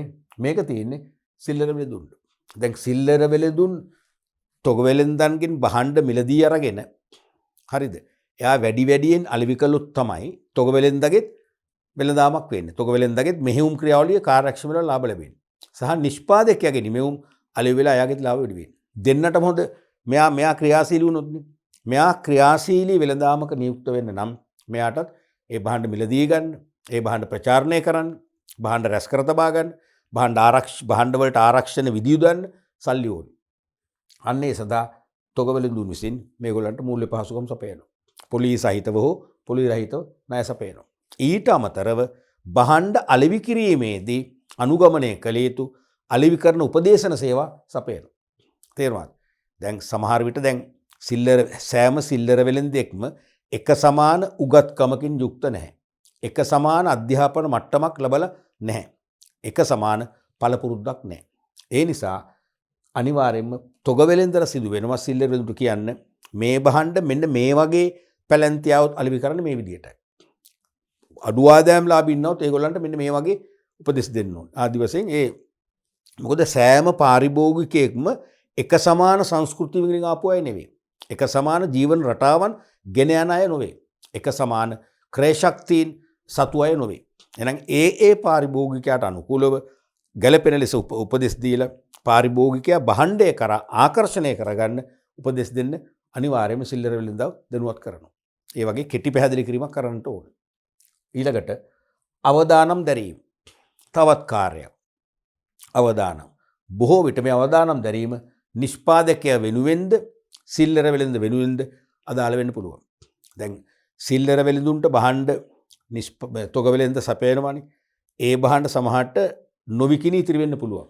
අපි ඉංග්‍රීසියෙන් කියන්නේ මාකට් රිටර්න්ස් කියලා. නොවිකිණී ඉතිරි වෙන දේ සිල්ලර වෙළඳ බාරගත්තොත් මොකද වෙන්නේ? එයාට විශාල පාඩුවක් විඳින්න වෙනවා. එයා බංකොලොත් වෙනවා. නිකන් හිතන්න බේකරි ප්‍රොඩක්ට්ස් කියලා හිතන්නකෝ. බේකරි කියන්නේ පාන් නිෂ්පාදනය කරන බේකරි එක පාන් ගෙඩි 100ක් තොග වෙළෙන්දෙක් බෙදාහරනවා කියන්නකෝ සිල්ලර වෙළෙන්දෙකුට. පාන් ගෙඩි 100න් පාන් ගෙඩි 12ක් නැත්නම් 15ක් ඉතුරුනා කියන්නකෝ. දැන් ඒක හෙට විකුණන්න බෑනේ. කවුරුත් ගන්න නෑනේ. ඒ පාන් ගෙඩි 15 අලාභය සිල්ලර වෙළෙන්දට දුන්නොත් මොකද වෙන්නේ? පාන් ගෙඩි 100 මෙල වෙලාවෙත් මදින එක පියව ගන්න. අනපාඩු. අන්න ඒ නිසා තොග වෙළෙන්ද ඒ මාකට් රිටර්න්ස් බාර ගන්නවා. එහෙනම් සිල්ලර වෙළෙන්ද එකෙන් නිදහස් වෙනවා. සිල්ලර වෙළෙන්දට ඔලුව උස්සලා අකණ්ඩ වෙළඳාම දෙන්න පුළුවන්. තේරුණාද? ඇතැම් විට ඒ යල්පනින භාණ්ඩ, නොවිකිණී ඉතිරෙන භාණ්ඩ, නැශ් වෙන භාණ්ඩ බාර ගැනීම නිසා නිෂ්පාදකයටත් වාසියක් කරනවා. නැත්නම් නිෂ්පාදකයට තමයි ඒක බාර ගන්න වෙන්නේ. ඔය වගේ අවදානම් දැරීමත් මෙයාගේ ප්‍රධානම වාසිය. ඒ වගේම සිල්ලර වෙළෙන්දෙක් ණයට විකුණන බොල් නැති වුණොත් ඒ බොල් නැ පාඩුවත් මෙයා දරාගෙන සූදානම්. අනේ වගේ විවිධ පැතිවලින් තේරෙනවද? ඒ කියන්නේ මාකට් රිටර්න්ස් පමණක් නෙවෙයි. විවිධ අවදානම්, නැශ් වීමේ ලාභේ, සොරකම් කිරීමේ ලාභේ, ගිනි ගැනීමේ ලාභේ වැනි අවදානම් පවා නිෂ්පාදකය වෙනුවෙන් සහ සිල්ලර වෙළඳ වෙනුවෙන් තොග වෙළඳ බාර ගැනීම යාගේ ප්‍රධානම සේවාවක් නැත්නම් කාර්යයක් වෙනවා. ඊළඟට නිෂ්පාදකයාගේ භාණ්ඩ වෙළඳ පොළට හඳුන්වා දීම. සමහර විට නිෂ්පාදකයා නෙවෙයි ප්‍රචාරණය කරන්නේ. අපි තීරි පාටිකෙදි කිව්වා බොහෝ විට නිෂ්පාදකය වෙනුවෙන් ප්‍රචාරණය ඇතුළු ප්‍රවර්ධන කටයුතු දියත් කරන්නේ තොග වෙළෙන්දයි. තේරුණාද? ඒ වෙනුවෙන් තොග වෙළෙන්ද භාණ්ඩයේ මිලට තව ටික එකතු කරන්නේ. එයා දරන ඒ පරිශ්‍රමයේ සහ වියදම වෙනු ප්‍රතිලාභය වශයෙන්. එහෙමනම් නිෂ්පාදකයාගේ භාණ්ඩ ප්‍රවර්ධනය කරන්නේ තොග වෙළෙන්ද නම් එහෙනම් නිෂ්පාදකයාගේ අලුත් නිෂ්පාදන වෙළෙන්ද පොළට හඳුන්වා දෙන්නේ කවුද? තොග වෙළෙන්ද. ඒකත් එයාගේ ප්‍රධානම සේවාවක්. එතකොට මේක අපි කෙටියෙන් කොහොමද විස්තර කර ලියන්නේ? නිෂ්පාදක වෙනුවෙන් ප්‍රවර්ධන කටයුතු තොග වෙළෙන්දා අතින් ඉටුවන බැවින් නිෂ්පාදකයාගේ නව භාණ්ඩ තොග වෙළෙන්දා විසින් හඳුන්වා දෙයි. එච්චරයි. හරිම සරලයි. ඒ වගේ ඉතාම කෙටියෙන් ලියන්නට ඕන. ඊළඟට නිෂ්පාදකයාට උපදෙස්සා මූල්‍ය පහසුකම් ලබා දෙනවා. තොග වෙළෙන්ද මේ එසේ මෙසේ පුද්ගලයෙක් නෙවෙයි, බොහොම බල සම්පන්න පුද්ගලයෙක් නේ. නිකන් අතරමැදියෙක් කියවනේ. අතරමැදියෙක්ම නෙවෙයි. තේරුණාද? බල සම්පන්න අතරමැදියෙක්. ඇයි එක පැත්තකින් සිල්ලර වෙළඳුන්ට මූල්‍ය පහසුකම් සපයනවා. අනෙක් පැත්තෙන් නිෂ්පාදකයට මූල්‍ය පහසුකම් සපයනවා. මොකද නිෂ්පාදකයා නිෂ්පාදන ක්‍රියාවලිය අඛණ්ඩව ඒ අදාළ ධාරිතාවෙන් යුක්තව පවත්වාගෙන ගියොත් තමයි තොග වෙළෙන්දට බිස්නස් එකක් තියෙන්නේ. තොග වෙළෙන්දට මෙහෙයුම් ක්‍රියාවලිය සක්‍රිය වෙන්නේ. එහෙම වුණොත් තමයි තොග වෙළෙන්දගේ ලාභය වැඩි වෙන්නේ. ඒ නිසා තොග වෙළෙන්ද ගැන හිතලා හෝ මොකද කරන්නේ? තොග වෙළෙන්ද පොලි සහිතව හෝ සහන පොලියක් යටතේ නිෂ්පාදකයන්ට අරමුදල් සපයනවා. ඒ වගේම උපදෙස්. දැන් තොග වෙළෙන්ද දන්නවා සිල්ලර වෙළෙන්දු රාශියක් ඇසුරු කරලා වෙළෙන්ද පොලේ තත්ත්වය. මොකද වෙළෙන්ද පොල කියන්නේ කවුද? ගනුදෙනුකරුවා. වෙළෙන්ද පොල නැමැති ගනුදෙනුකරුවා නිරන්තරයෙන්ම භාණ්ඩ හා සේවා පිළිබඳව විවේචන කරන්නේ, අදහස් දක්වන්නේ, අදහස් වමාරන්නේ සිල්ලර වෙළෙන්දත් එක්කයි. ඒ නිසා සිල්ලර වෙළෙන්ද ළඟ තියෙනවා වෙළෙන්ද පොලේ වෙනස් වීම, වෙළෙන්ද පොලේ නොගැලපීම් පිළිබඳ සියලු තතු. අපි කියන්නේ අමුදත්ත තියෙනවා. එන ඒවත් තොග වෙළෙන්ද අරගෙන තොග වෙළෙන්ද නිෂ්පාදකයට ලබා දෙනවා. ඒ ලබා දීම නිසා නිෂ්පාදකයට හැකියාව ලැබෙනවා වෙළෙන්ද පොලට ගැලපෙන ආකාරයෙන් භාණ්ඩ සපයන්න. එහෙනම් වෙළෙන්ද පොල පිළිගන්න ආකාරයෙන් භාණ්ඩ සපයන්න පුළුවන් වෙන්නේ තොග වෙළෙන්ද පොල පිළිබඳ තොරතුරු සපයා දෙන නිසා. අන්න ඒ වගේ අදහස කෙටියෙන් පැහැදිලි කරාම ඇති. ඊළඟට ප්‍රවර්ධන නැත්තම් ප්‍රචාරණ කටයුතු කිරීම. ඒක මේ භාණ්ඩ එකලස් කිරීම, වර්ග කිරීම ඒවා එතනටත් ඕනනම් දාන්න පුළුවන්. නමුත් ප්‍රවර්ධනය කියන්නේ අලෙවිකරණේ ප්‍රධානම කාර්යයක්නේ. ප්‍රවර්ධනය කියන්නේ අලෙවිකරණේ මූලික අලෙවිකරණ මෙහෙයුම් සීත 4යිනේ. තේරුණාද? ඒ කියන්නේ ප්‍රයිස්, ප්‍රොඩක්ට්, ප්ලේස්, ප්‍රොමෝෂන්. එහෙනම් අලෙවිකරණේ ප්‍රධානම අලෙවිකරණ උපාය මාර්ග 4න් එකක් නිසා එහෙනම් ඒක ප්‍රධාන කාර්යයක් වශයෙන් වෙනම දක්වන එක කිසිම වරදක් නැහැ. මෙතනට දාන්න පුළුවන්. තේරුණාද? එහෙනම් නිෂ්පාදකයා වෙනුවෙන් නිෂ්පාදකයාගේ භාණ්ඩ වෙළෙන්ද පොලට හඳුන්වා දී මිලදී ගන්නට පෙළඹවීමේ කටයුතු ඉටු කිරීම කියලා නම් හොඳටම ඇති ප්‍රවර්ධන කියන්නේ ඒකනේ. භාණ්ඩ හා සේවා පිළිබඳ තොරතුරු ලබා දීලා වෙළෙන්ද පොල දැනුවත් කරලා මිලදී ගන්නට පෙළඹවීම කියන ක්‍රියාවලිය කරන්නේ කවුද? තොග වෙළෙන්දමයි. ඊළඟට මිල උච්චාවචන වැළැක්වීම. දැන් මිල අඩු වැඩි වෙන්න බෑ. භාණ්ඩ දැන් අනිවාර්යයෙන්ම සාර්ථක ආර්ථිකයක් නම් සමතුලිත ආර්ථිකයක් සංවර්ධිත රටක තියෙනවා කියලා කියන එකේ තේරුමක් තියෙනවානේ. සංවර්ධිත රටවල තියෙන සමතුලිත ආර්ථිකයක් කියලා කියනවනේ ආර්ථ විද්‍යාඥයෝ. ඒ කියන්නේ මොකද? වෙළෙන්ද පොලේ භාණ්ඩ හා සේවවල මිල මට්ටම දිගු කාලයකට වෙනස් වෙන්නේ නැහැ. දිගු කාලයකට ස්ථාවරයි. ඒතර ගනුදෙනුකරුවෝ දන්නවා මේ භාණ්ඩවල මිල මේකයි. අපිට මෙච්චරක් වියදම් වෙනවා මාසයකට මේ භාණ්ඩ පරිභෝජනය කරන්න. ඒගොල්ලන්ට සැලසුම් කරන්න පුළුවන්. තමන්ගේ ජීවන වියදම ගලප ගන්න පුළුවන්. නමුත් අඩු දියුණු රටවල නැත්තම් සංවර්ධනයේ වෙමින් පවත්න රටවල නිතර මිල උච්චාවචනය වෙනවා. ඒක නරක දෙයක්. ඒතොර ඒ රටේ ආර්ථිකයේ සමතුලිත නැහැ. සමබර ආර්ථිකයක් නොවේ. සමබර ආර්ථිකයක් නම් තමයි අපිට සංවර්ධිත රටක් කියන ලේබල් එක සංකේතේ පිරිනමන්න පුළුවන් වෙන්නේ. එහෙමනම් මොකද කරන්නේ? මිල උච්චාවචන ඇති වෙන්නේ බොහෝ වෙලාවට වෙළඳ පොලේ භාණ්ඩ හිඟ වුණාම. දැන් ඔබ දන්නවා සමහර රටවල ලංකාවේ නෙවෙයි සමහර රටවල සමහර කාලවල භාණ්ඩ හිඟ වෙනවා. හිතාමතාම ව්‍යාපාරිකෝ කෘත්‍රිම හිඟ ඇති කරලා භාණ්ඩ හිඟ කරනවා. අපි හිතමු සමහර රටවල ඉන්දියාව වගේ රටවල ප්‍රධාන සහල් මෝල් හිමියෝ මොකද කරන්නේ? සහල් තොග සංගවනවා. ටික ටික එළියට දානවා. එතකොට ගිය මාසෙ තිබුණේ සහල් කිලෝ එක රුපියල් ඉන්දියන් රුපියල් 100යි. මේ මාසෙ වල ඉන්දියන් රුපියල් 180යි. මොකද වෙන්නේ? මේ උච්චාවචනය. තේරුණාද? ඒ වගේ වෙන්නේ මොකද්ද බහඬ වෙළඳ පොලේ සුලභ නොවුනොත්. නමුත් තොග වෙළඳට පුළුවන් ඒක කරන්න. එයා සතු තොග ක්‍රමානුකූලව අවශ්‍ය ප්‍රමාණයෙන් බෙදා හැරලා වෙළඳ පොලේ බහඬ සුලභ කිරීමෙන් මොකද වෙන්නේ? මිල උච්චාවචන මිල අඩු වැඩි වීම නවත්තන්න පුළුවන්. ඔන්න වගේ ප්‍රධානම කාර්යයන් කීපයක් තොග වෙළඳ විසින් ඉෂ්ට කරනවා නිෂ්පාදකය වෙනුවෙනුත් සිල්ලර වෙළඳ වෙනුවෙනුත්. ඒ වගේ කරුණු තුනක් පැහැදිලි කිරීමට හොඳේ පැහැදිලි කිරීමට ලකුණු දෙන්නේ. පැහැදිලි කිරීමට ලකුණු එකකින් ලකුණු තුනක් ලැබෙනවා. දැන් මේ අවුරුද්ද මම නැවත කියනවා. ඒක ඔබට අදාළ නැහැ. මේ අවුරුද්ද ළමයි වාසනාවන්තයි. මේ අවුරුද්ද පැහැදිලි කිරීම නැතුව මේ වගේ කරුණු ලියුවත් ලකුණු දුන්නා. සෑම අවුරුද්දකම ඒ තත්ත්ව උදා වෙන්නේ නැහැ. ඒ නිසා ඔබ උත්සාහ කරන්න ඕන කෙටියෙන් පැහැදිලි කරන්න. තේරුණානේ? රයිට්. අපි යමු ඊළඟ ප්‍රශ්නෙට. හතරවෙනි ප්‍රශ්නය අවුරුද්දේ මහපු හතරවෙනි ප්‍රශ්නය. සුපිරි වෙළඳසැල් ක්‍රමය ශ්‍රී ලංකාවේ පාරිභෝගිකයින් අතර ජනප්‍රිය වෙමින් පවතී. මීට හේතු කවරේද? සුපිරි වෙළඳසැල් ක්‍රමය ශ්‍රී ලංකාවේ පාරිභෝගික ප්‍රජාව අතර ජනප්‍රිය වෙමින් පවතී. කියන්නේ වැඩි දිනෙක සුපිරි වෙළඳසැල් වලට ගිහිල්ලා ගනුදෙනු කරනවා කියන එක මේ කියන්නේ. කරුණු තුනක් සඳහා ලකුණු එක බැගින් ලකුණු තුනක් දීලා තියෙනවා. මම පිළිතුර නොගත්ත හේතුව දන්නවනේ. මේ ප්‍රශ්නෙම මීට කලිනුත් කතා කරා. මීට පස්සෙත් කතා කරන්න තියෙනවා. හරිනේ අපි ඒක නැවත අපි වෙන ප්‍රශ්නයකට අපි වෙන ප්‍රශ්නයක් සාකච්ඡා කරන්න තියෙන කාලය සහ වෙහෙස අපි ඉතුරු කරගන්න මේකට උත්තර දෙන්නේ නැහැ. නමුත් ඔන්න නිකන් කියමුකෝ. සුපිරි වෙළඳසැල් ක්‍රමය ජනප්‍රියයිනේ. ඒක අපි දන්නවා ඒක අපි ඔප්පු කරනවා වෙනද නගරයක තිබුණේ එක සුපර් මාකට් එකයි. දැන් සුපිරි වෙළඳසැල් කීපයක් තියෙනවා. දෙවැනි එක එකම නගරේ එකම සමාගම විසින් පවත්වාගෙන යන සුපිරි වෙළඳසැල් දෙකක් තියෙන්නේ නැහැනේ. දැන් ඒකක් තියෙනවා. දෙකක් හෝ තුනක් තියෙන නගරක් තියෙනවා. ඊට අමතරව නගරයෙන් බැහැරව ග්‍රාමීය ප්‍රදේශවලටත් දැන් සුපිරි වෙළඳසැල් ව්‍යාප්ත කරලා තියෙනවා. ඊටත් බැහැරව ගත්තොත් ඊට එහා ගියොත් සුපිරි වෙළඳසැල් දෙකක් අතර පවතින දුර පරාසය දැන් එන්නේ මොකද වෙන්නේ? අඩු වෙනවා. දැන් අපි කියන්නේ ළඟ ළඟ කඩ දානවා කියලා. ඒ වගේ ළඟ ළඟ සුපර් මාකට් දානවා.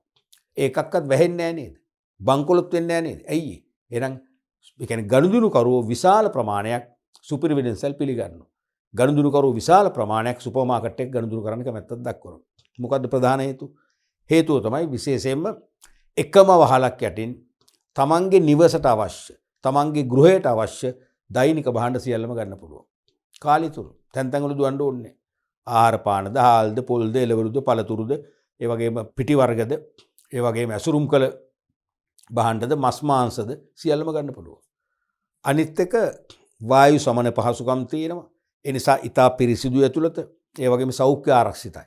තේරෙනවද? ඒ නිසාත් අපි සුපර් මාකට් එක ගනුදෙනු කරන කැමැත්තක් දක්වනවා. අනිත් එක රට ವಾಹන අතර කිරීමේ පහසුකම් පහසුවෙන් ස්ථාපිත කරලා තියෙනවා.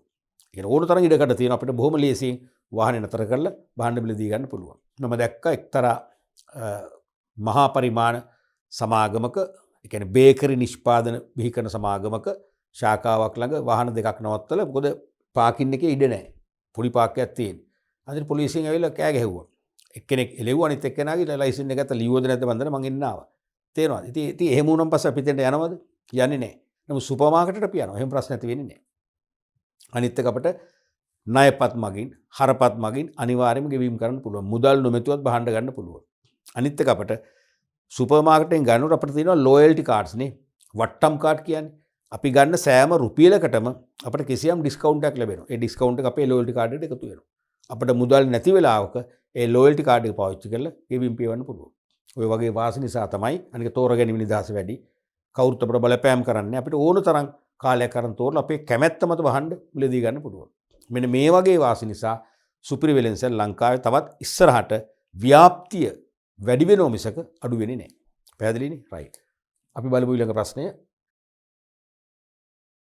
මේ 2005 විභාග ප්‍රශ්නය 2005 6 වෙනි ප්‍රශ්නේ රෝමි ඉලක්කම් 1 වශයෙන් යොමු වෙච්ච ප්‍රශ්නේ.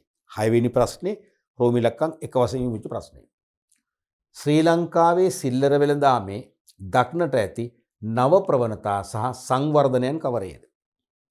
ශ්‍රී ලංකාවේ සිල්ලර වෙළඳාමේ දක්නට ඇති නව ප්‍රවණතා සහ සංවර්ධනයන් කවරේද? මෙන්න මේක හොඳ ප්‍රශ්නයක්. අදටත් මේක වළංගු. 2022, 23, 25, 26 ගියත් මේක යල්පනින්නේ. දැන් ශ්‍රී ලංකාවේ සිල්ලර වෙළඳාම දිහා බලද්දී ඔබට වඩා මට මේක හැඟෙනවා වැඩි. මොකද මම ඔබට වඩා අතීතයක් දැකපු නිසා. මම දැකපු අතීතයේ සිල්ලර වෙළඳසැල් වල ව්‍යාප්තිය සහ ක්‍රියාකාරීත්වයයි අද ඒවැය ව්‍යාප්තිය සහ ක්‍රියාකාරීත්වය ගත්තම අහසට පොළොව වගේ. තේරුණාද? එහෙනම් පෙරට වඩා සිල්ලර වෙළඳසැල් දැන් දියුණු වෙලා තියෙනවා. සංවර්ධනය කියන්නේ ඒකයි. අනික ප්‍රවණතා. පෙරට වඩා සිල්ලර වෙළඳ ශ්‍රේෂ්ඨයේ වෙනස්කම් ඇති වෙලා ඒ වෙනස්කම් තව තවත් වර්ධනය වෙන තත්ත්වයක් අපි දකිනවා. ඔය තමයි අහන්නේ. පළවෙනි එක තමයි ස්වයං සේවා. ස්වයං සේවා. දැන් මේකට නම් කරුණු වශයෙන් ලියවම කමන්නේ. මොකද කවරේද කියලා අහන්නේ පැහැදිලි කරන්නම ඕනේ. නමුත් මේ පිළිතුරු මදීනේ. අර ඉතින් මාකින් ස්කීම් එක හදනකොට කන්ට්‍රෝල් චීෆ් බොහොම තියාත් වෙහසක් දරනවනේ. එයා බොහොම අඩුවෙන් තමයි කියන්නේ බොහොම කෙටි උත්තර තමයි දාන්නේ. මොකද බලන්නේ මේ නූගත් අය නෙවෙයිනේ. නේ අනිවාර්යයෙන්ම උපායධාරීන් විශේෂ උපායධාරීන් පුහුණු ගුරුවරු පළපුරුද්ද තියෙන. ඒ නිසා අපිට මේත් වැඩි. දැන් ඔබට නම් මේක මදි කියලා මට හිතෙනවා. ස්වයං සේවා කියන්නේ මොකද්ද?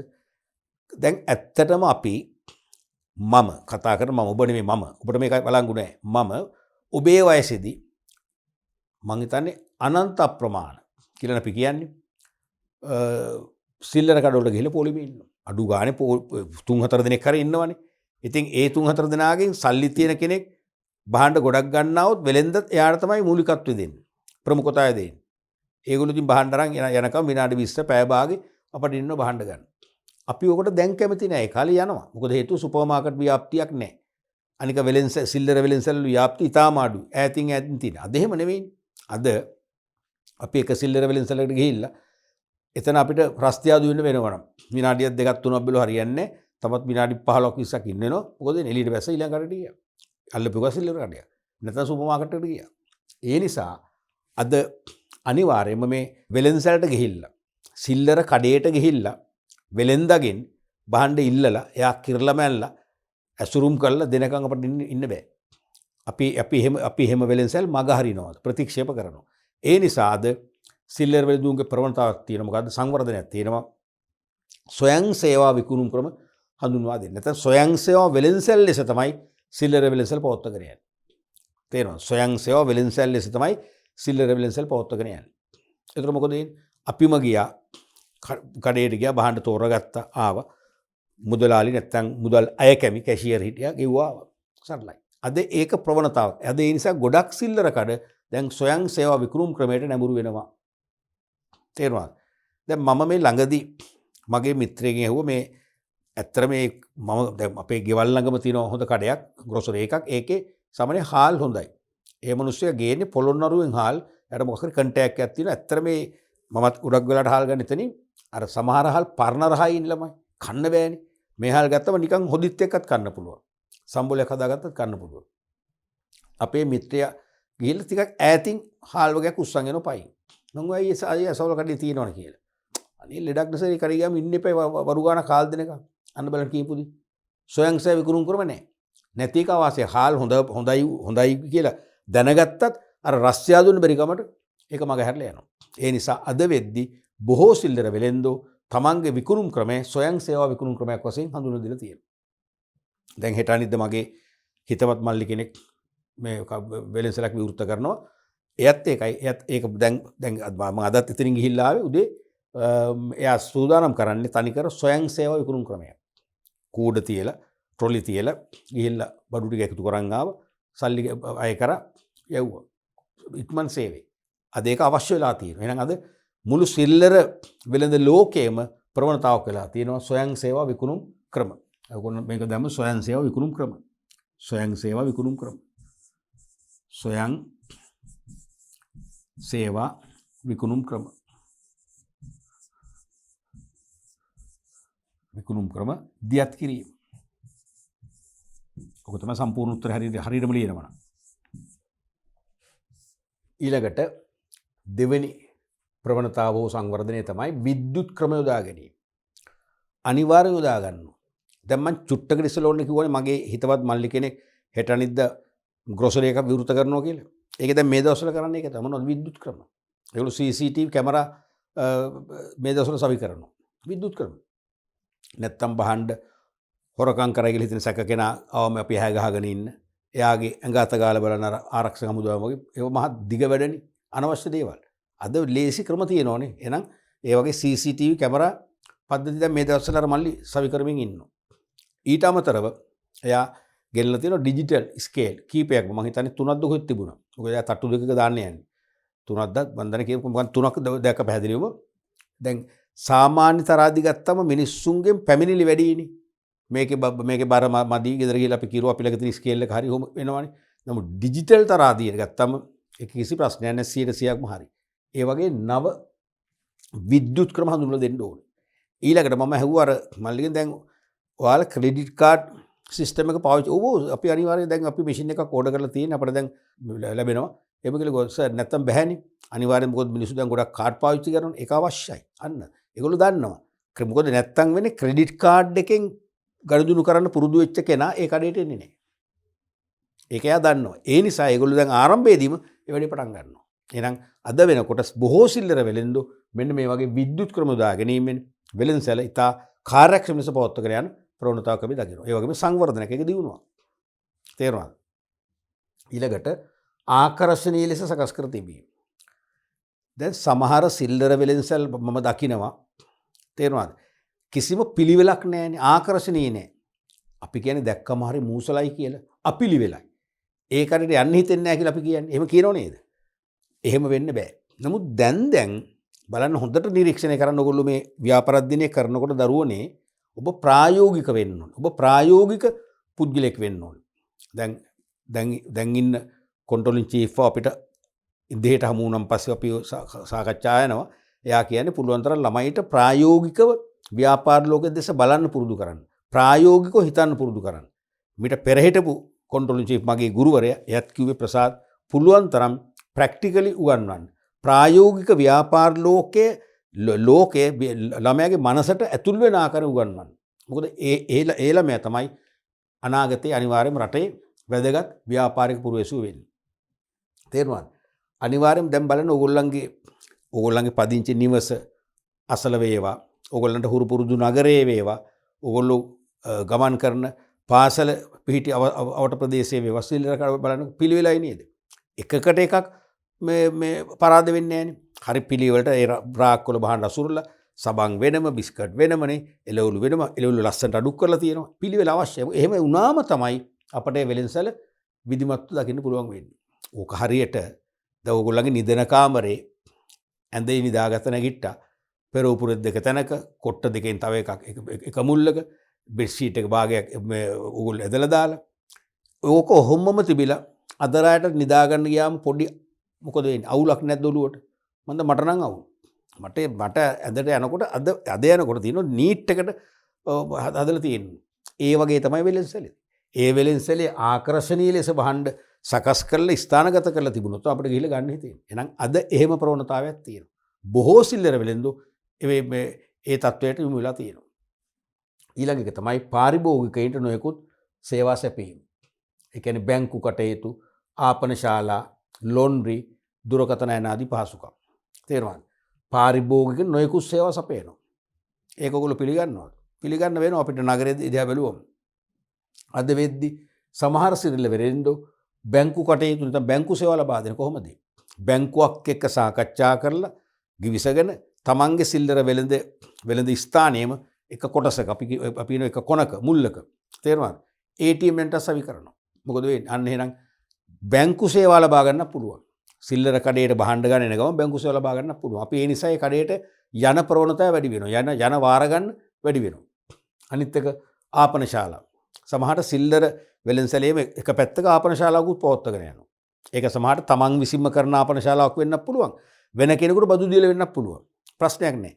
ඒ තමන් කරොත් ලාභෙත් තමන්ට, තමන් නොකළොත් ලාභෙ තමන්ට නැහැ. නමුත් ආපන ශාලාවට කෑම ගන්න එන කෙනා මොකද වෙන්නේ? තමන්ගේ කඩේට ඇවිල්ලා බහන්නත් අරගෙනයි යන්නේ. ඒව ඇත්තටම අලුවි උපාය මාර්ග. ඊළඟට ලොන්ඩ්‍රි. බොහෝ වෙලාවට ලොන්ඩ්‍රි සර්විස් එකක් තියෙනවා. දැන් ගොඩක් වෙලාවට ලොන්ඩ්‍රි සර්විස් එක අඩුයිනේ නගරබදෝ. ඒ දැන් වොෂින් මැෂින් වලින් තමන්ම කරගන්න නමුත් අපිට ලොන්ඩ්‍රි අවශ්‍යයි. සමහරට අපිට හැම ඇඳුමක්ම මේ වොෂින් මැෂින් එකේ දාන්න බෑ. අපි කියන්නේ හොඳ ඇඳුම් දාන්නේ නැහනේ. ඇඳුම් ඉරෙනවා, බොත්තම් ගැලවෙනවා. ඒක අපිට ලොන්ඩ්‍රියක් අවශ්‍යයි. දැන් ලොන්ඩ්‍රියක් තිබුණොත් ඒ ලොන්ඩ්‍රියට එන පිරිසත් මොකද වෙන්නේ? අනිවාර්යයෙන්ම අපේ සිල්ලර කඩේට ගොඩ වදිනවාමයි. ඊළඟට දුරකථන පහසුකම්. මෙතන දුරකථන ආදී කියන්නේ මේ දුරකථන විකුණන නෙවෙයි. දුරකථන ඇමතුම් පහසුකම් ගන්න. නැත්තම් ෆෝන් මැෂින් එකක්. එහෙම නැත්තම් දුරකථන බිල් ගෙවන්න බිල් පේමන්ට් මැෂින් එකක් වගේ තිබ්බොත් මොකද වෙන්නේ? දැන් අපේ ගෙවල් ළඟ තියෙන ග්‍රොසරි එකේ ඒ බිල් පේමන්ට් මැෂින් එකක් තියෙනවා. ඉතින් බිල් පේමන්ට් එක කරන්න විශාල පිරිසක් එනවා. ඒන හැමෝම නොවෙන්න පුළුවන්. ඒකෙන් යම් පිරිසක් කඩේට ඇවිල්ලා බඩුත් ගන්නවා. දෙකම එකවර කර ගන්නවා. තේරෙනවනේ? අන්න ඒ වගේ පාරිභෝගික සේවා සැපීමත් අද එන්න වැඩි වෙනවා. එන්න වැඩි වෙනවා. මොකද මේ වගේ සේවා සපයලා එක් සිල්ලර වෙලෙන්දෙක් වැඩි වෙළඳ පොළ කොටසක් දිනා ගන්නව දැක්කම අනිත් සිල්ලර වෙළඳ මොකද කරන්නේ? අනිවාර්යයෙන්ම තමන්ගේ සේවා වර්ධනය කරනවා. ප්‍රවණතාව. ඊළඟට තොග වෙළඳුන් වශයෙන් කටයුතු කිරීම. තවත් ප්‍රවණතාවයක් එන්නේ එක. දැනට අවුරුදු කීපයකට පෙර 10කට 15ක උඩදි වෙනකම්ම තොග වෙළඳ ආයතනය වෙනයි සිල්ලර වෙළඳ ආයතනය වෙනයි. දෙක වෙන් කරලා අපිට දකින්න පුළුවන්. දැන් දකින්න පුළුවන්ද බෑ. අද තේරෙනවද? අද තොග වෙළඳ කටයුතු කරන ගමන් සිල්ලර වෙළඳ කටයුතු කරනවා. නැත්නම් සිල්ලර වෙළඳ තොග වෙළඳගේ රාජකාරියත් තොග වෙළඳ සිල්ලර වෙළඳගේ රාජකාරියත් කරනවා. අද මික්ස් වෙලා තියෙන්නේ. දෙමුහුම් වෙලා තියෙන හයිබ්‍රිඩ් වෙලා තියෙන්නේ. ඒකත් ප්‍රවණතාවයක්. දැන් ඔය මම චුට්ටකට ඉස්සෙල්ලා කිව්වේ අපේ දන්න මල්ලි කෙනෙක් දානවා කියලා ග්‍රොසරි එකක්. දැන් එයා බලාපොරොත්තු වෙන්නේ එයා කිව්වත් ස්ටාර්ට් කරලා නෙමෙයි මාසයක් දෙකක් ගිහිල්ලා ඉස්සර අපිත් අනිවාර්යයෙන්ම තොග වශයෙන් බිස්නස් කරන්න බලාපොරොත්තු වෙනවා කියලා. අන්න මොකද්ද වෙලා තියෙන්නේ? දැන් එයා දාන්නේ ග්‍රොසරි එකනේ සිල්ලර වෙළඳසලා. නමුත් තොග වශයෙන්. ඒ කියන්නේ තොග වෙළඳේ කාර්යත් කරන්න එයා ක්‍රියාත්මක වෙනවා. එහෙනම් ඒකත් අද සිල්ලර වෙළඳගේ නව ප්‍රවණතාවයක්. මොකද මිනිස්සුන්ට පවා පාරිභෝගිකයන්ට පවා මනසට ආවොත් මේක තොග කඩයක් කියලා. මොකද වෙන්නේ? පාරිභෝගික තීරණය කරන තොග කඩයක් කියන්නේ අපිට අඩු මිලට බහන්න ගන්න පුළුවන්. ගොඩක් අය ආකර්ෂණය වෙනවා. ඒ මොකද මෙන්න මේ ප්‍රවණතාවය නිසා. අනිත් එක සංචාරක සිල්ලර වෙළඳ කටයුතු කිරීම. ඔය කොවිඩ් වසංගතයත් එක්ක මේක තව ව්‍යාප්ත වුණා. කොවිඩ් වසංගතයත් එක්ක මේ තත්ත්වය තව ත්‍රිව්‍ර වුණා, වැඩි වුණා. ඒ කියන්නේ තමන් ස්ථිර නිශ්චිත ස්ථානයක ස්ථාවර සිල්ලර වෙළඳසලක් පවත්වාගෙන ගිහිල්ලා භාණ්ඩාසය වලිවි කරන අතරම සමහරට බයිසිකල් යොදාගෙන වෙන්න පුළුවන්. සමහරට ප්‍රචාරණයක් සිදු වෙන ඔය සින්දු දාගෙන යන්නේ වෑන් අපි ගම්වල කියනවනේ චූන්පාන් කියලා ඒ වගේ වෙන්න පුළුවන්. වෑන් රථයක් වෙන්න පුළුවන්. ත්‍රී වීලර් එකක් වෙන්න පුළුවන්. යොදාගෙන එක එක ප්‍රදේශවලට ගිහිල්ලා භාණ්ඩ අලෙවි කරනවා. සමහර විට ඔය බේකරි ප්‍රොඩක්ට්ස් වගේ දේවල් අපි බනිස් එකක් එහෙම කන්න හිතෙන්න පුළුවන් හවසට තේ එකක් බොන්න එන්න හිතෙන්නේ නැහැ කඩේට ටිකක් ඇවිදගෙන. නමුත් අර වගේ ඒ කඩෙන් අනිවාර්යයෙන්ම අර ප්‍රවාහන මාධ්‍යයක් මගින් එක එක වීදිවල ගිහලා බෙදා හරිනවා මොකද වෙන්නේ? ඉල්ලුමක් ඇති වෙනවා. අද ඒකත් ප්‍රවණතාවයක්. තේරෙනවද? සංචාරක සිල්ලර වෙළඳ කටයුතු ඉෂ්ට කරන එක. ඊළඟ එක තමයි විකුණු භාණ්ඩ නැවත ආපසු බාර ගැනීම. දැන් අපි පුංචි කාලේ සාමාන්‍යයෙන් භාණ්ඩයක් බාර ගන්නෙම නැහැ. වික්කොත් වික්කම තමයි. අද බෑ. අද තරගයක් තියෙනවනේ. අද එකම ස්ථානයේ සිල්ලර වෙළඳු 5ක් 6ක් ඉන්නවා. එක්කෙනෙක් කියනවා නම් මං විකුණන භාණ්ඩ බාර ගන්නේ නැහැ කියලා අපි ආව ප්‍රතික්ෂේප කරලා තව 4 දෙනෙක් ඉන්නවනේ ගන්න. ඒ නිසා අද හැමෝටම සිද්ධ වෙනවා විකුණු භාණ්ඩ පාරිභෝගිකයා නිවසට ගෙන ගිහිල්ලා පරිභෝජනය කරද්දි හරි පරිභෝජනය කරන සූදානම් වෙද්දි හරි දැක්කොත් කිසියම් නිෂ්පාදිත දෝෂයක් දැක්කොත් ඒක නැවත අරගෙන આવොත් අනිවාර්යයෙන්ම මාරු කරලා දෙනවා. ඒක අද ප්‍රවණතාවයක්. එන්නේ එක වැඩි වෙනවා. මොකද එහෙම නොදී තරඟයට මුහුණ දෙන්න බැරි නිසා. ඊළඟට ලොයල්ටි කාඩ් හඳුන්වා දීම. ඒ කියන්නේ ආයතනයේ ගනුදෙනුකරුවන් අද්දවා ගැනීම සඳහා කරන ක්‍රම කියලාත් මේකේ දාලා තියෙනවා. ඒ වරදකුත් නැහැ, ඉතින් ලොකු අර්ථයකුත් නැහැ. තේරුණාද? මේකත් එක ක්‍රමයක් තමයි. ඒ නිසා අර්ථයකුත් තියෙනවා. දැන් ආයතනයේ ගනුදෙනුකරුවන් අද්දව ගන්න ක්‍රම තියෙනවානේ. දැන් සමහර ව්‍යාපාරිකයෝ පැට්‍රොනේජ් කියන එක ලබා දෙන. පැට්‍රොනේජ් කියන්නේ කිසියම් භාණ්ඩ ප්‍රමාණයක් ගත්තම ව්‍යාපාරිකයා සිල්ලර වෙළඳ විසින් තමන් නොමිලේ භාණ්ඩ ප්‍රමාණය ලබා දෙන පැට්‍රොනේජ්. අපි හිතමු එළවලු කඩින් කියලා. එළවලු ගන්න ගියාම අපි එළවලු ගත්තම අපට ගර්කින් දන්නවනේ අර පිපිඤ්ඤෝගේ රස ගන්න තියෙන ටේස්ට් එක. ගර්කින් ගෙඩියක් එයා ගන්න දෙනවා. සල්ලි එයා කරන්නේ. එහෙම නැත්නම් රම්පේ කරපිංචේ මිටියක් එයා ගන්න දෙනවා. දෙහි ගෙඩි 3-4ක් එයා ගන්න නිකන් දෙනවා. තේරෙනවද? එහෙම නැත්නම් එයා ගන්නේ හොඳ පපාය ගෙඩියක්. හොඳ ගස්ලබු ගෙඩියක් නිකන් දෙනවා. ඒ නිසාම අපි එතනට හෙටත් යනවා. ඒ වගේ ගනුදෙනුකරුවන් අද්දව ගන්න ක්‍රම තියෙනවා. ඒ වෙන්නේ එක ක්‍රමයක් තමයි මේක. මොකද්ද? ලොයල්ටි කාඩ් එක. නැත්නම් වට්ටම් කාඩ් කියලා කියන්නේ. ඔය එක එක දිසාප්පුලින් දෙනවා, සුපර් මාකට් හැම එකෙම දෙනවා. එහෙම දුන්නම අපි ඒ ව්‍යාපාරයෙන්ම භාණ්ඩ මිලදී ගන්න අපි පොළඹවන මේ කාඩ් එක නිසා. මොකද අපි දන්නවා මේ කාඩ් එකට පොයින්ට්ස් නෙවෙයි පොයින්ට් කියන්නේ එක පොයින්ට් එක රුපියල් 1.20ක් 30ක් ඒ වගේ ගානක්නේ. ඒ කියන්නේ වට්ටම්. පොයින්ට් කියලා භාවිතා කරලා ලැබෙන්නේ මුල්‍යම වට්ටම්. එහෙනම් ඒ වට්ටම් ලැබෙන නිසා අපි වෙන වෙලෙන්සල් වලට යන කැමති වෙන්නේ නැහැ. ලෝයල්ටි කාඩ් එක දුන්නේ මොන කඩේද අපි ඒ කඩේම ගන්නවා. එහෙනම් ඒ වට්ටම් එකතු වෙනවනේ. හදිස්සියකට එකතු වෙන සල්ලි ප්‍රමාණය අපිට හරි වටිනවා. සල්ලි නැතිම වෙලාවක අපිට පුළුවන් ක්‍රෙඩිට් කාඩ් එකෙන් පේ කරනවා වගේ ගෙවල භාණ්ඩ ආසෙවල බා ගන්න. හරිනේ. ඉතින් අද ගොඩක් වෙලාවට සාමාන්‍ය සිල්ලර වෙලෙන්දු මහා පරිමාණය අනිවාර්යයෙන්ම කරනවා. සාමාන්‍ය මට්ටමේ මධ්‍ය පරිමාණ මට්ටමේ සිල්ලර වෙලෙන්දුත් වට්ටම් කාඩ් නැත්නම් ලෝයල්ටි කාඩ් එක හඳුන්වා දීමද ට්‍රෙන්ඩ් එකක් වෙලා තියෙනවා. ප්‍රවණතාවක් වෙලා තියෙනවා. ඊළඟට තොග අවම මට්ටමින් තබා ගැනීම. අද තවත් ප්‍රවණතාවයක්. තියෙන තරම් දැන් සාමාන්‍ය සිල්ලර කඩේක දරුවනේ භාණ්ඩ වර්ග 100 ගණනක් නෙවෙයි දහස් ගණනක් අලවි කරන්න එපේ. තොග වෙළඳ ආයතනයක එහෙම නැහැ. තොග වෙළඳ ආයතනයක නම් භාණ්ඩ කීපයයි 3ක් 4ක් 5ක් 6ක් ඒ වගේ තමයි ඒගොල්ලෝ බිස්නස් කරන්නේ. නමුත් සිල්ලර වෙළඳට එහෙම බෑ. පාරිභෝගිකයෙක් සිල්ලර වෙළඳසලකට එන්නේ එකම මහලක් යටින් Tamanට අවශ්‍ය හැම භාණ්ඩයක්ම ගන්න පුළුවන් නම් පමණයි. ඇත්ත කතාව ඒකනේ. ඒ නිසා දැන් භාණ්ඩ වර්ග 100,000 ගාණක් විශාල තොග වශයෙන් ගොඩ ගහගත්තොත් පිළිවෙලකුත් නැහැ. එහෙනම් ලස්සනට රාක්ක මත එක එක සන්නම් මෙරට භාණ්ඩ වර්ග කරන්න, ඇසුරුම් අනුව ප්‍රමාණව වර්ග කරන්න, ප්‍රදර්ශනාත්මක ඇසුරුම් කරන්න, තේරෙනවද? පිරිසිදු ඇසුරුම් කරන්න හැකියාවක් ලැබෙන්නේ නැහැ. ඒ නිසා බොහොම තොග අඩුවෙන් තමයි රැස් කරන්නේ. ඇයි හේතුව? අද ජිට් ක්‍රමයේ තියෙනවා. මොකක්ද ඒකෙන් අදහස් කරන්නේ? ජිට් ක්‍රමයේ කියන එක අදහස් කරන්නේ මොකද්ද? ජිට් ක්‍රමයේ just in time ජිට් just in time. ඒ කියන්නේ අනවශ්‍ය ලෙස තොග ගොඩ ගහ ගන්නෑ. පාරිභෝගික ඉල්ලුවොත් ටක් ගාලා මේගොල්ලෝ සැපයුම් කරවගෙන ගෙනලා දෙනවා. ඒතර ලින්කේජ් හදාගෙන තියෙන්නේ. භාණ්ඩ සපේන සැපයුම් කරුත් එක හදාගෙන ඔන් කෝල් එවනවා.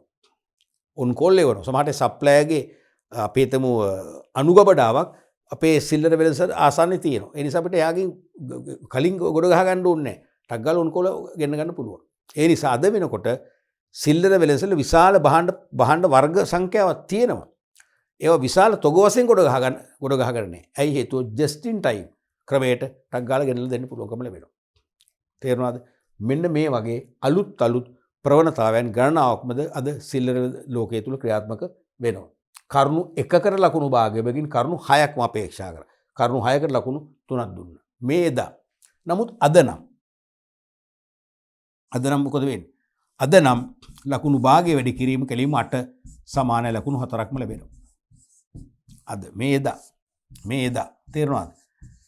එදා ලකුණු 3 ප්‍රශ්නේ, අද ලකුණු 4 ප්‍රශ්නේ. නිසා මේක ඇහුවොත් අනිවාර්යයෙන්ම කරුණු 8ක්ම ලියන්න ඕනේ. ඒතර ලකුණු භාගයකින් ලකුණු 4ක් ලැබෙයි. පැහැදිලිනේ? ඊළඟ ප්‍රශ්නේ බලමු. ඒ අවුරුද්දේම අහපු ප්‍රශ්නයක් රෝම ඉලක්කම් 4 එකක් තනි ප්‍රශ්නයක්.